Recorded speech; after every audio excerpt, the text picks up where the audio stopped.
So Robbie Lawler finally gets his revenge over Nick Diaz after 17 years. It was an interesting fight. I actually, the first 2 rounds were like really entertaining. I didn't expect it to be that entertaining. Nick Diaz immediately started as soon as the round went off with a flying kick that missed briefly, and then they both got into punching exchanges. I love the way Nick Diaz was throwing 3-4 uppercuts with the same lead hand, and he was throwing very good body shots, and obviously Robbie Lawler was answering back as well.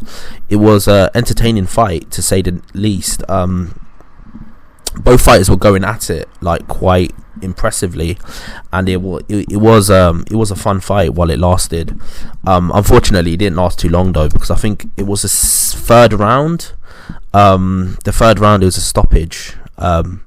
Obviously, it was a stoppage in the third round. I think Nick Diaz's nose was split from an uppercut that Robbie Lawler threw, and then from there it just was not the same again. Nick Diaz just did not look like he wanted to continue, and the fight was stopped.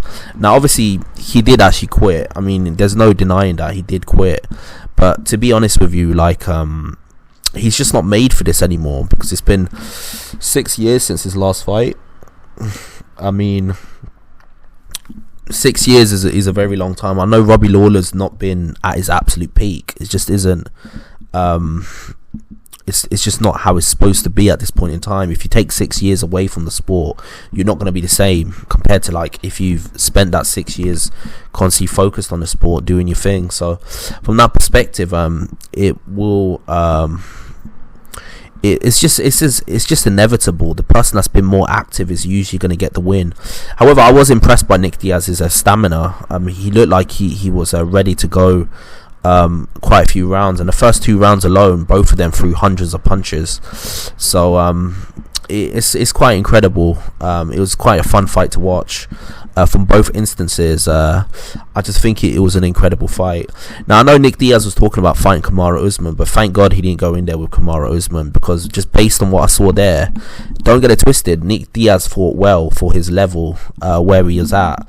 But I think if he went in there with Kamaru Usman, it would have been a complete stoppage. Robbie Lawler did look good in there, to be fair. The first 1 or 2 rounds, I did actually give it to Nick Diaz, but then obviously Robbie Lawler came back and managed to win. So yeah, it was a fairly impressive performance, but I think it's fair to say the writing was on the wall to some extent. I think you need to be active to be really good in this sport. You can't go in the sport after 6 years of not fighting and be the same as a fighter who lives and breathes this stuff. I mean, Robbie Lawler's last fight was not too long ago, so from that perspective, obviously the most active fighter is gonna have what it takes to win. So yeah, to some extent I am happy for Robbie Lawler, because for the longest time the press was just 100% focused on Nick Diaz. They wasn't giving Robbie Lawler any shine, even though Robbie Lawler arguably has accomplished a lot more in his career, just in terms of pure career performances. I mean, he's been in there with he's had multiple fight of the years. I mean, his fight against Rory McDonald was amazing.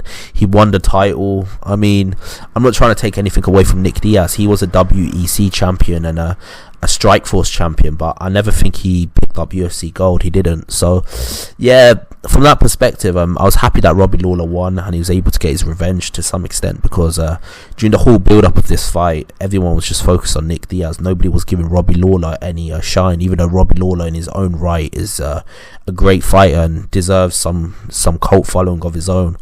But to be fair, you can't really make a cult following. A cult following usually comes from things that you can't control. Like obviously, like Nick Diaz was an anti-establishment fighter, and for some reason that really fits in with the image of UFC hardcore fans.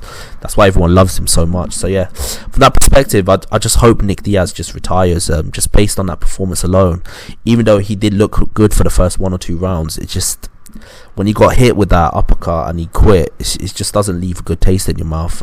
You don't want to see a fighter go out like that.